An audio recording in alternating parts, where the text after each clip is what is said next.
Hi everyone, and welcome into another episode of Matt Sports Talk. And in this video, we are going to be recapping all the men's games from last night, and there were a lot of exciting matchups. So without further ado, we are going to dive into those. And let me adjust my camera real quick here. Try to get it up a little bit higher, but not too terribly far. There we go. That should work a lot better. Perfect. So our first matchup last night takes us to Spring Arbor, Michigan, where number 23 Taylor visited Spring Arbor, and Taylor avoiding the massive upset here by 1 point, 70-69. And for Spring Arbor, they had Dante Favor at the line, had a chance to tie the game to send it to overtime. He made the first free throw, missed the second, and that was your difference there. And looking at the stats for Taylor, they didn't shoot the ball well, but it was enough to win.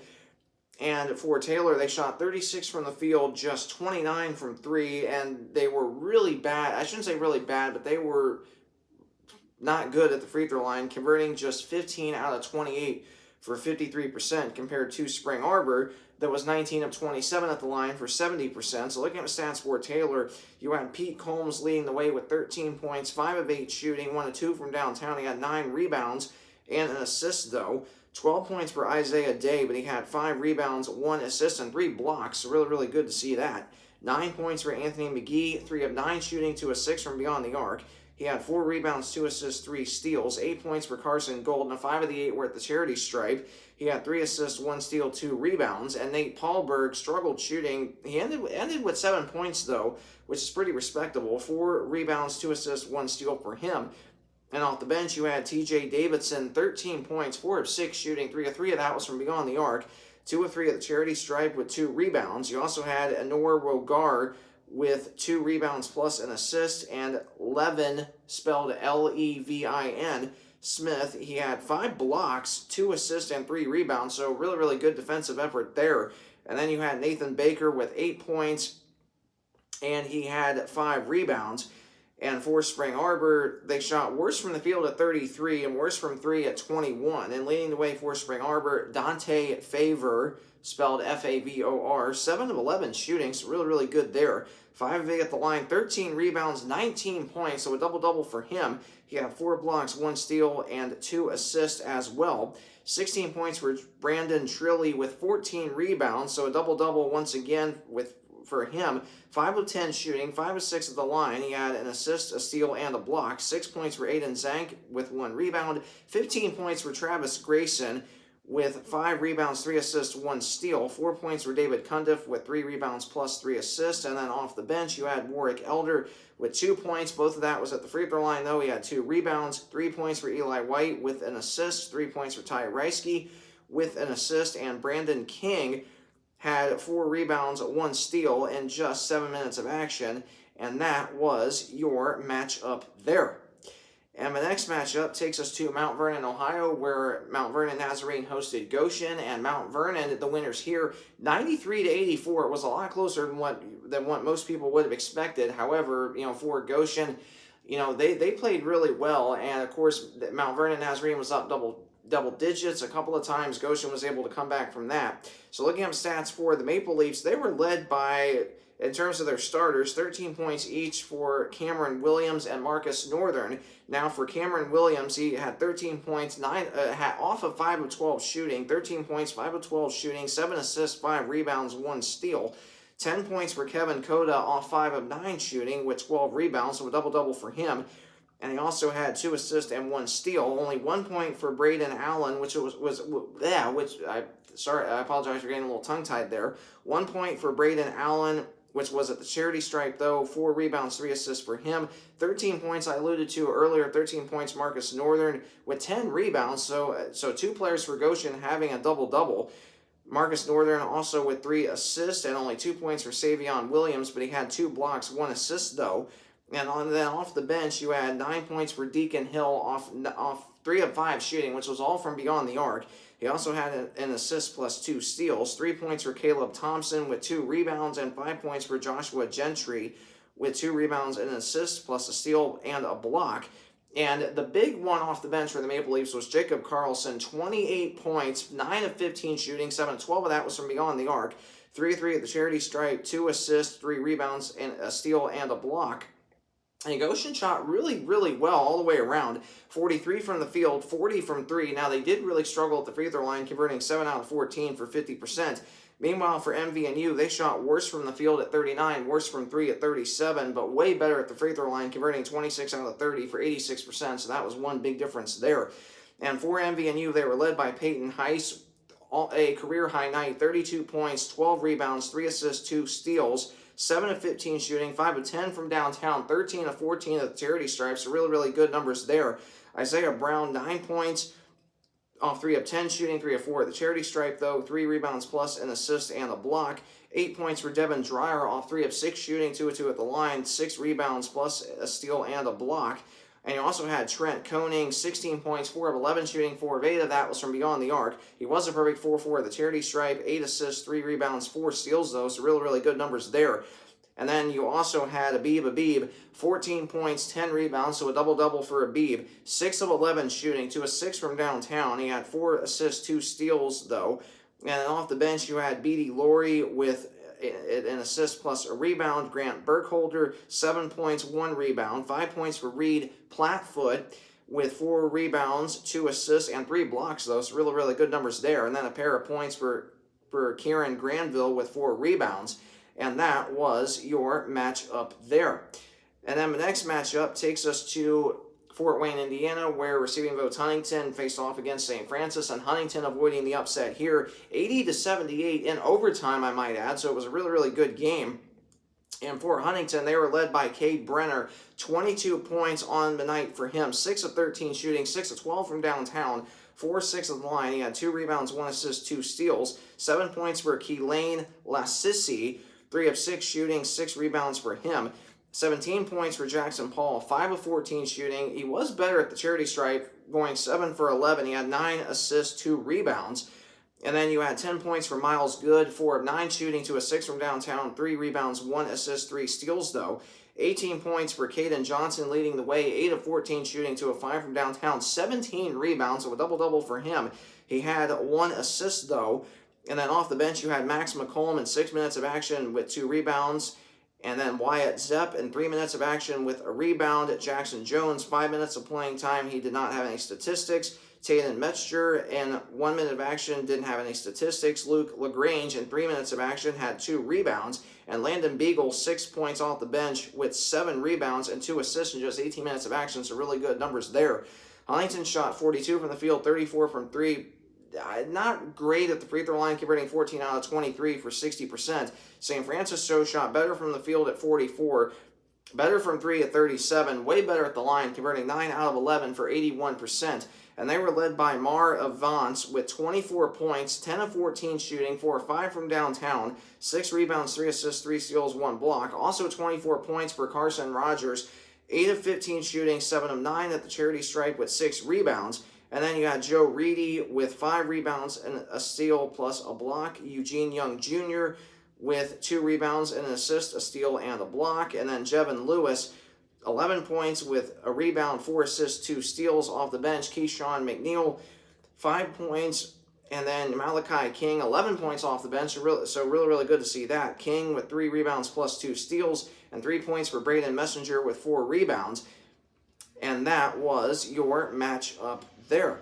The next matchup takes us to Winona Lake, Indiana, where it was a battle of 2 top 5 teams. Number 1, Grace, hosting number 3, Bethel. Grace, the winners here, 99-81. However, that is not really, obviously the final score really doesn't reflect that, because at one point, Grace was up 30 points against a top 5 opponent. Now, a couple of bright spots, well, there were several bright spots for the Pilots, one of which was Alonis Pasilius, 14 points, 10 of those 14 were at the free throw line, though. 4 rebounds, 1 assist, 1 steal. 14 points, Luke McBride. 6 of 15 shooting, 4 rebounds, 1 assist, 2 steals. 4 points for Austin Kreit, but he had 5 rebounds and 2 assists, though. Only a pair of points for Bo Jacque, but that was at the free throw line, though. 2 rebounds, 1 assist, 1 steal, 1 block. 9 points for Colin Colmer 4 of 6 of that was at the charity stripe, though. He had 1 steal. Off the bench, Mason Bales, 11 points, 4 of 7 shooting, 1 of 3 from downtown, so really, really good numbers there.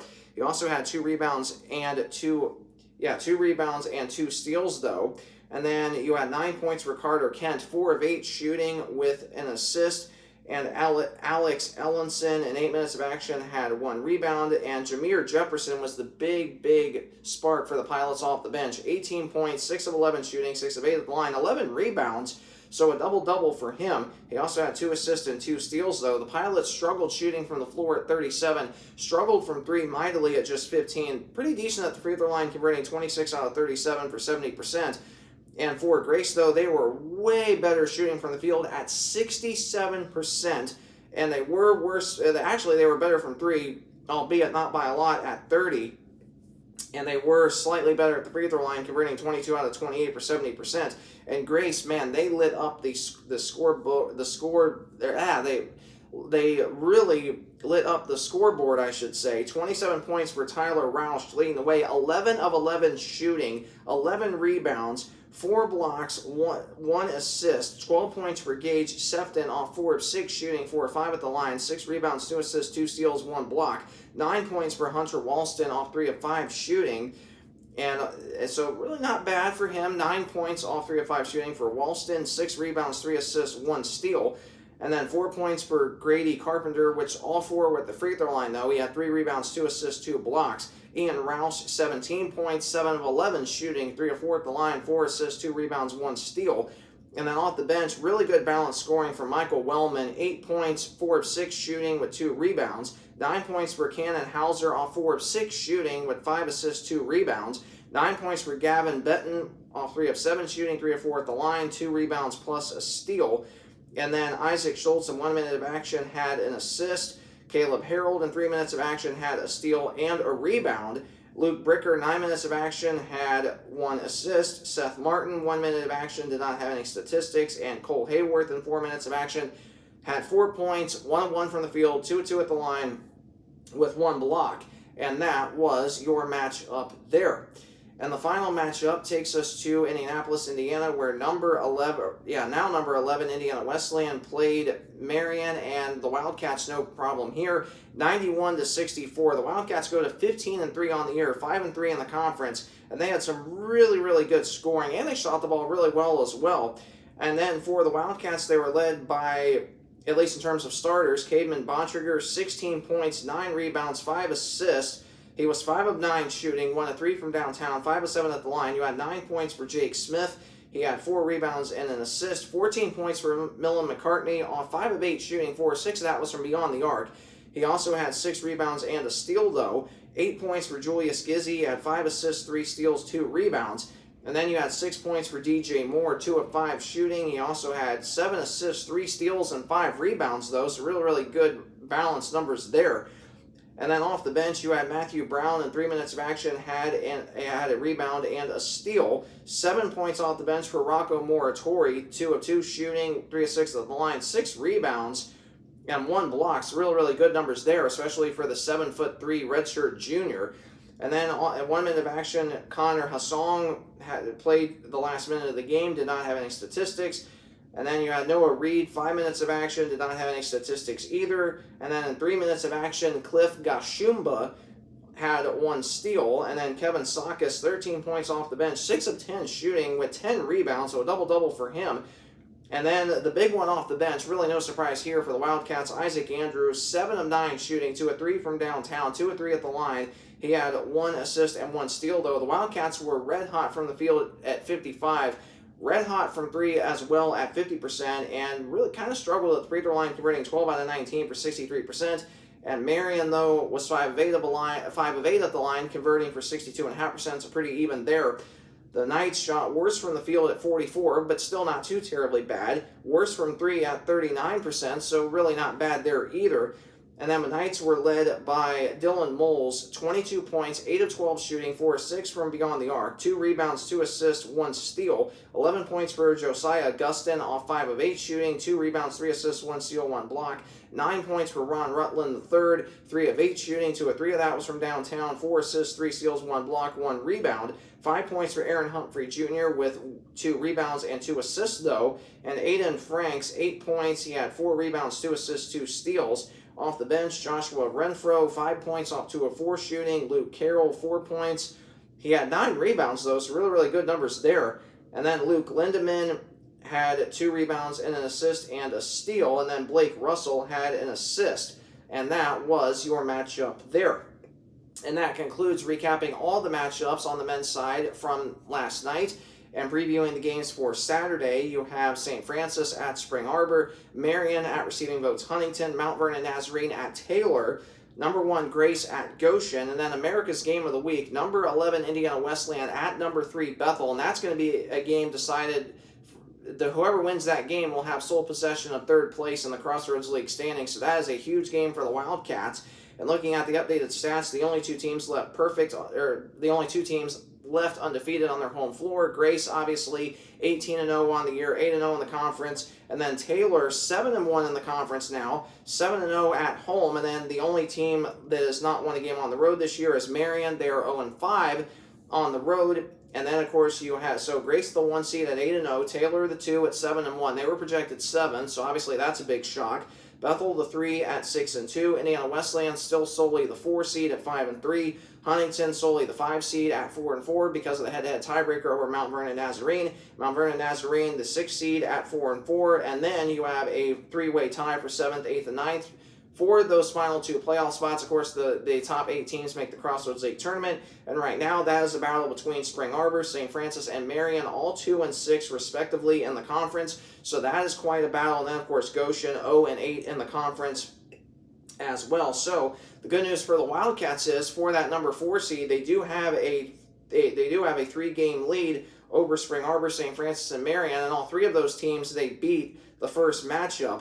Now, for the Wildcats, they still have to play Huntington a second time, Mount Vernon a second time. They have to play Bethel twice, one of which will be on Saturday. They have to play Taylor again, which will be at home coming up on the 28th. And then they still have to play Grace again at Grace on Valentine's Day. So, obviously, you know, the men's side is still wide open, that is for sure. And now I'm going to be recording a separate video going over the women's games from yesterday because there were a lot of exciting matchups. So I will be getting to those here in just a second. Now, if you did enjoy, if you did enjoy this video, please either like, comment, or subscribe. Any one of those options helps me out greatly. And for those of you that are subscribed to my channel, thank you so much. I really appreciate that. And please keep on subscribing so you are first notified whenever I upload new episodes. And again, my goal is to hit 500 subscribers by December 31st, the end of this year. So please keep on subscribing. Let's build that subscriber count up.